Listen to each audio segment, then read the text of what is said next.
वैवर्त ज्ञानानंतर प्रति महारथी वाचक सुचे 51 बळीरे असं असावे. बळीराम महाराज बळी 51 बळी बरेच वाचक सूचक आले. प्रत्येकाचं नाव घेणं असताना लट्टे महाराज म्हणले की सगळेच आले. आणि साबळे महाराज आहेत आमचे, बडे महाराज आहेत, माने महाराज आहेत, देव आहेत. पण आपले महाराज मेहूनच राहिले तर काही पाहुणे जवळचे असताना हो नाही काही. आणि तसं असताना सगळेच आलेले सगळ्या बदला. आणि औरंगाबाद महाराज आमचे महादेव महाराज छोटे पोलीस स्टेशनचे शेतीचा शोध करायला शेतीचं चालत का पण असं दुसरं काही बोलत नाहीये. कारण जसं एखाद्याचं नाव बी राहिलं यदा कदाचित असताना जे सगळे चालत का त्यांचा सगळ्याबद्दल असणारा आदर आहे.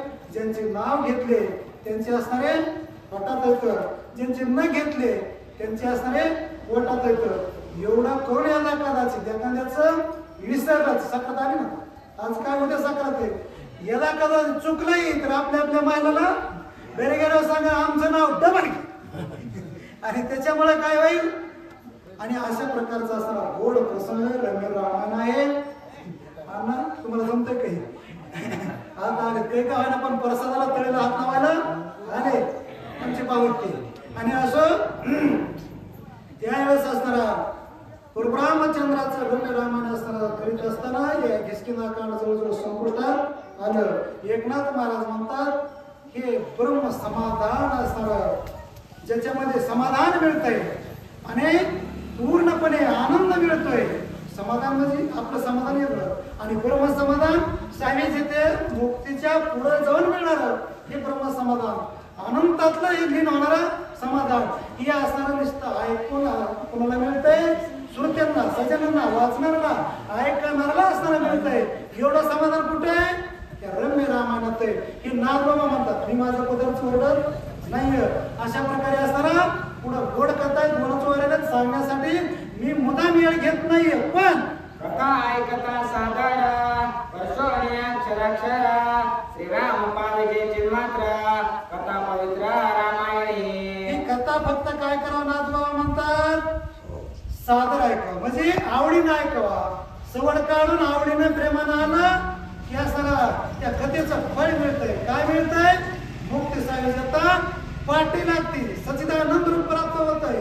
आणि असणारा एवढंच नाहीये कथा परिसता रामायण पूर्वज उदरती जाण पूर्वजाचे नवल कोण उदरे जाण त्रिजगती. ज्यानं लावले ज्यानं ऐकले ज्यानं वाचले आणि ज्यानं कोणी असणार अजून मधून सुद्धा साथ दिली सांगण्यासाठी त्याने त्यांचा सुद्धा असणारा पृथ्वीचा होतो स्वर्गाचा होतो आणि पूर्णपणे असा रसा तळातळीतून खाली साथ करायचं त्यांचा सुद्धा उदार होतो. नुसता उदार होत नाहीये ब्रह्म साविजेता त्यांना जी मुक्ती आहे ती प्राप्त असणारी होती असं नाथ बाबा म्हणतात. एखादा तुकडा राहिला असला पुढच्या काळात राम कथेचे अक्षरा शराक्षरा ते तपरा अवधी कथा सन्मात्र चिरचिर मात्र रामायण.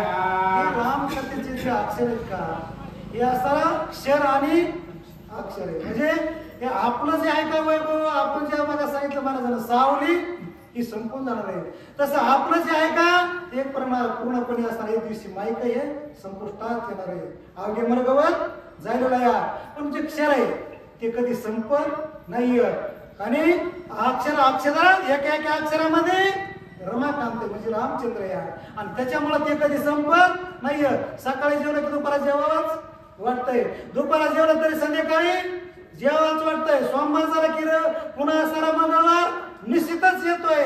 असे 7 दिवस बदलतात पण पुन्हा रामायण ऐका वाटतं. त्याचं कारण आहे प्रत्येक अक्षरामध्ये असणारा राम आहे. अक्षर अमर आहे आणि ते रामायणात आहे. म्हणून असणारा ज्यानं ऐकलं ते रममान होऊन असणारा भगवंताच्या संध्यात जातील उधरून जातील असं नाथ बाबा म्हणते. एका जनार्दना शरणा किष्किंधा कांड झाले संपूर्ण पुढे गोड निरूपणा सावधाना अवधाना. आता असणारा एकनाथ महाराज आपल्या गुरुला जनार्दन स्वामीला असताना शरण जातात आणि किष्किंधा कांड अति व्यवस्थितपणे तुमच्या समोर असणारा मांड म्हणतात. मी माझ्या गुरुला दादा माऊलीला शरण जातो. काही चुकलं असेल, काही हुकलं असेल, आपल्या पदरात टाका. इथं कचोरा बांधतो, जाताना पुढं खाली सोडून देतो. पाऊस आला आमचं, आता सगळं पाऊस नाही, पण पाऊस आल्यावर त्यावेळेस असणारा अशा प्रकारचा गोड रम्य रामायण असणारा एक प्रकारचा नेत्र दीपक सोहळा हा ज्ञान यज्ञ रामायण यज्ञ दसऱ्याला सुरू झाला. आज बसतो निर्विघ्नपणे व्यवस्थित असणारा. अजून म्हणून थोडेफार संकट आले महाराज, कारण चांगल्या कामाला थोडे संकट येतात पण ते सुखासुखी गेले आणि त्याचा आनंद आहे म्हणून खिसकेंदा कांड पार पडलं. आता सुंदरकांडाची गोड सुरुवात आहे. कोणाचं आहे ते सुंदरकांड? हनुमंत महाबळी. आणि असणारा त्या हनुमंताचं असणार पूर्णपणे इतकं सुंदर आहे, इतकं चरित्र असणार. कारण हनुमंत चलेना श्री राम के बिना आणि हनुमान चलेना राम के बिना, अशा दोघांची सांगड आहे. त्यांचं उद्या आवडीनं एक प्रकारचं गोड रम्य रामायण आहे. ते ऐकण्यासाठी आवडीनं सवडीनं आणि ऐकणाऱ्या वाचणाऱ्या ज्यांना कधी थोडंफार कमी वाटलं त्यानं पुन्हा मधून हजेरी लावा अशी माझी कळकळीची विनंती आहे. याच्यापेक्षा काही पुढे असेल पुढे स्वस्ति श्री भागवत रामायणे किष्किंधा कांडे